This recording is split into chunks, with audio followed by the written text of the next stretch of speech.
भारी भाड़िया जोड़ी से फुलावा लोराइब अया पानी तिरंगा झंडा के आरती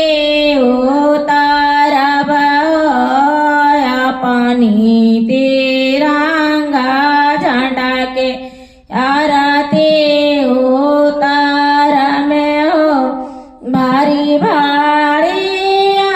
जोड़ी से फुलवा लुटाइब होया पानी तिरंगा झंडा के आर